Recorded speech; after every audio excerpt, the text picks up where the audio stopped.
Bonjour à tous, ce podcast vous est présenté par la Ligue de golf Auvergne-Rhône-Alpes. Je suis Michael Knop, entraîneur de golf et conseiller technique fédéral.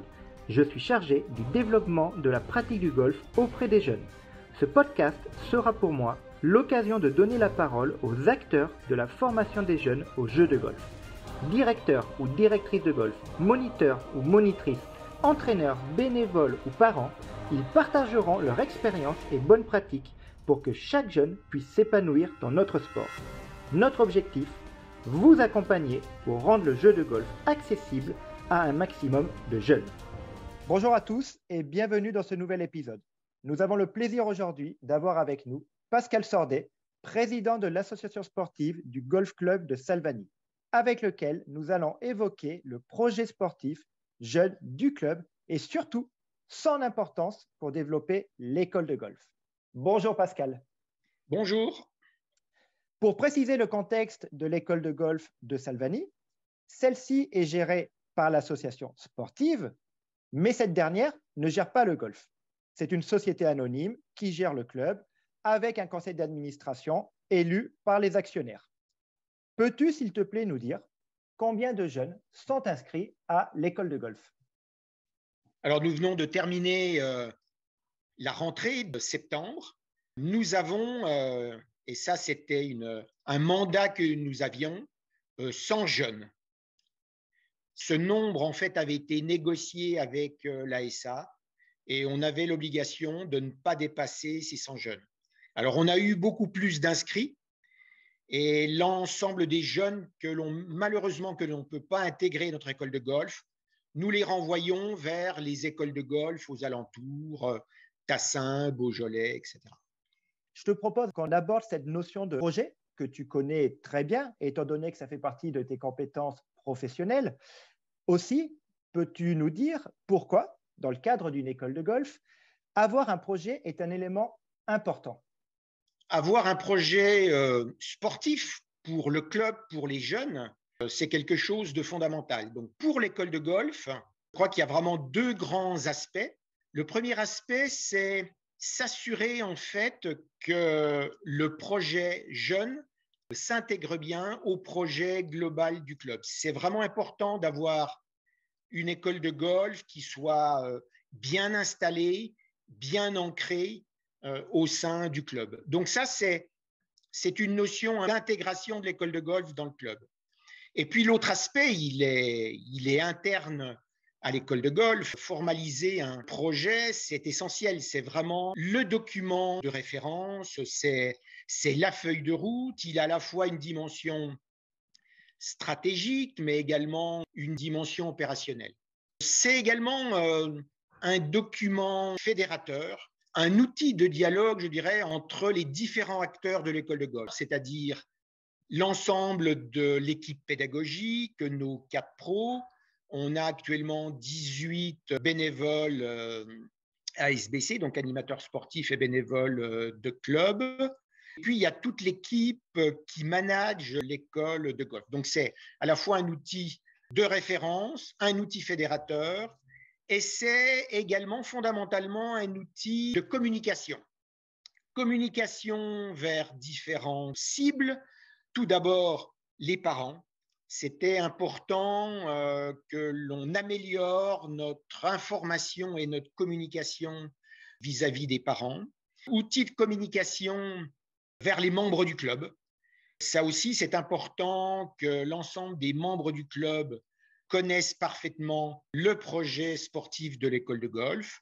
Et puis, vis-à-vis des dirigeants du club, que ce soit au niveau de la structure de gestion ou de l'association sportive, c'est important qu'on puisse communiquer sur ce projet sportif école de golf. Tu as aussi évoqué le fait de bien sûr tenir compte du projet de développement de la structure, notamment dans la définition des objectifs. Aujourd'hui, quels sont les objectifs du projet? Les objectifs du projet, ils sont définis conjointement avec la structure de gestion. On a clairement une mission qui est d'accueillir au sein de notre école de golf l'ensemble des enfants et des petits-enfants des membres. Ensuite, Notre école de golf est naturellement ouverte sur l'extérieur.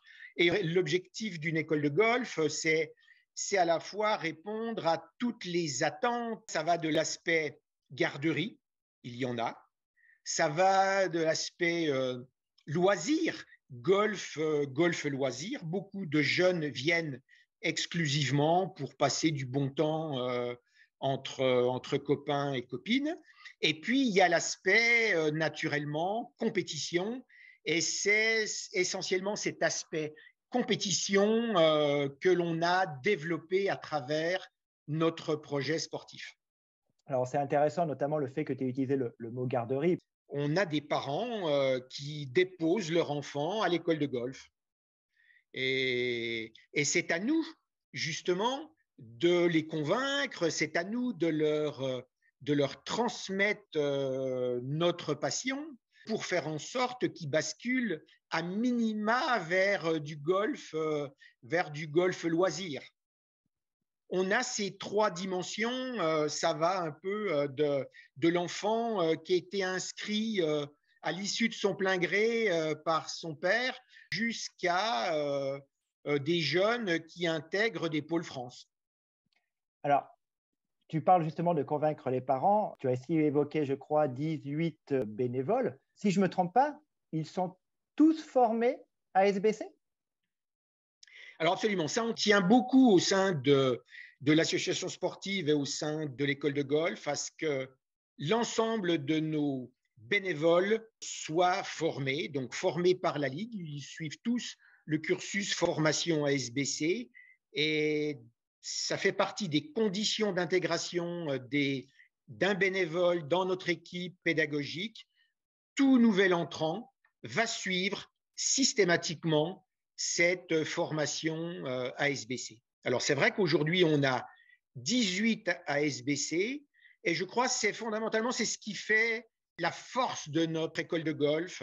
Donc, c'est 18 ASBC aux côtés déjà de nos 4 enseignants. Merci Pascal. Nous aurons l'occasion lors d'un prochain épisode de développer plus en détail la formation des bénévoles.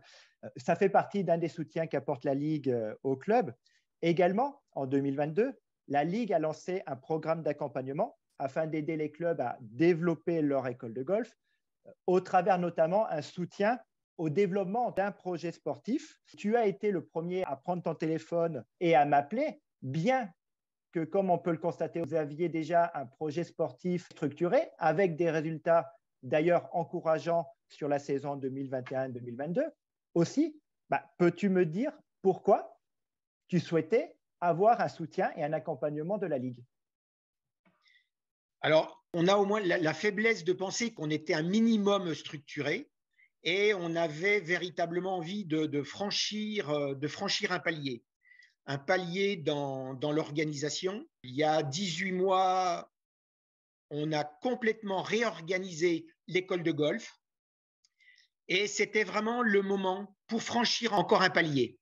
Un palier en termes de qualité d'enseignement, mais également en termes de qualité d'organisation. Alors à ce titre-là, effectivement, on a souhaité solliciter la Ligue.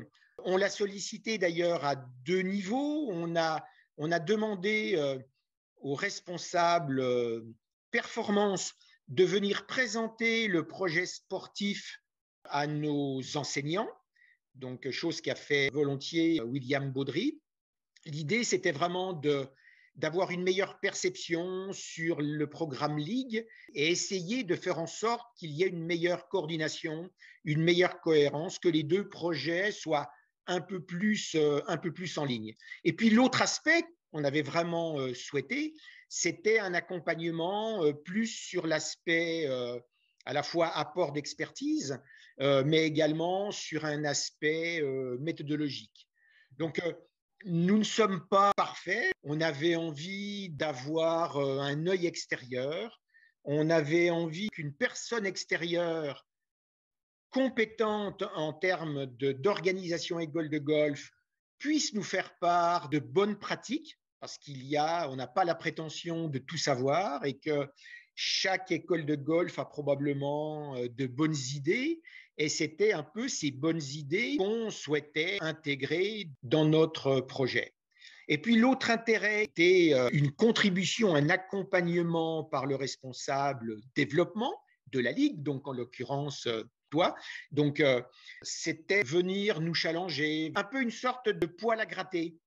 Voilà, même si par moment ça peut être un peu désagréable, au final, on peut dire que cet accompagnement pour nous a été très très bénéfique, quoi. Enfin, ça a permis également à l'ensemble de l'équipe projet d'être un peu plus fédéré, un peu plus de travailler ensemble. On a eu des réunions, une réunion de lancement, des réunions d'étape. Donc, une nécessité pour nous à chaque fois de formaliser des éléments, donc avancer étape par étape. Et au final, on peut dire qu'on en a tiré pas mal de bénéfices. Au-delà de l'enrichissement même de notre projet, ça nous a permis également de gagner du temps. Voilà. Sur cet aspect projet sportif, pour rappel, en tout cas, le programme d'accompagnement que propose la Ligue s'organise autour de 2 demi-journées d'échange, comme tu l'as évoqué, donc avec un conseiller technique de la Ligue, en l'occurrence moi. L'objectif, c'était vraiment de vous apporter un regard neutre et objectif sur l'école de golf et de définir des pistes d'amélioration. Alors, peux-tu nous dire, parce que on avait fait une première journée, j'étais venu avec des éléments statistiques, mais aussi bien sur le volet fidélisation que sur le volet performance sportive. Et donc, à l'issue de cet accompagnement, quelles évolutions ont été apportées au projet sportif, s'il te plaît?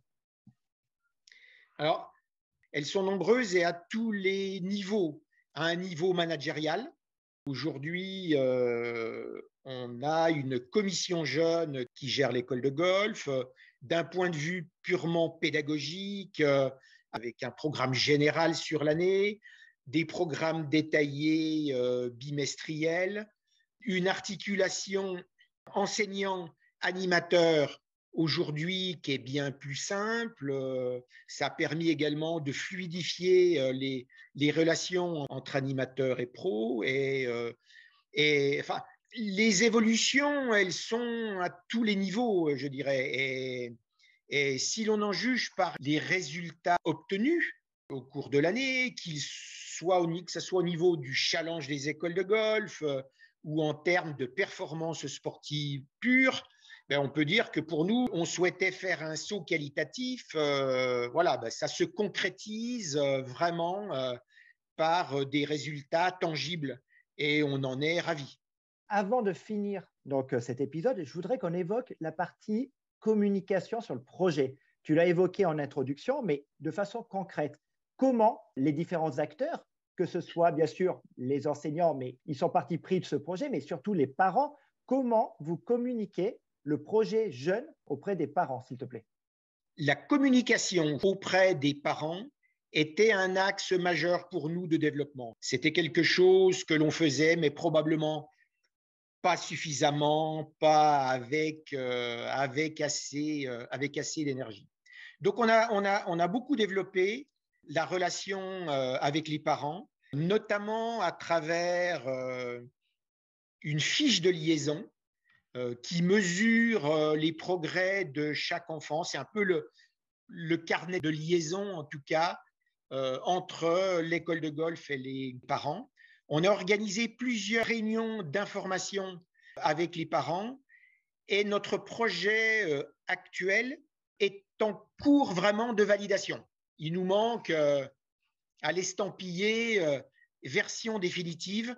Ça, c'est une question de jours et à partir de là, il sera mis en ligne et il sera présenté à tous les parents de jeunes qui ont intégré notre centre de performance. Nous avons déjà réalisé la semaine dernière une réunion de présentation aux ASBC. Donc, nous avons déjà démarré cette série de présentations que l'on compte poursuivre à l'avenir. Eh bien, merci beaucoup Pascal pour ce partage d'expérience. Merci à toi et merci encore pour cet accompagnement. Et à bientôt et rendez-vous dans le prochain épisode. Retrouvez l'ensemble de nos podcasts ainsi que d'autres ressources pour développer et accompagner la pratique du golf auprès des jeunes sur galaxygolf.fr, la plateforme dédiée aux écoles de golf de la Ligora.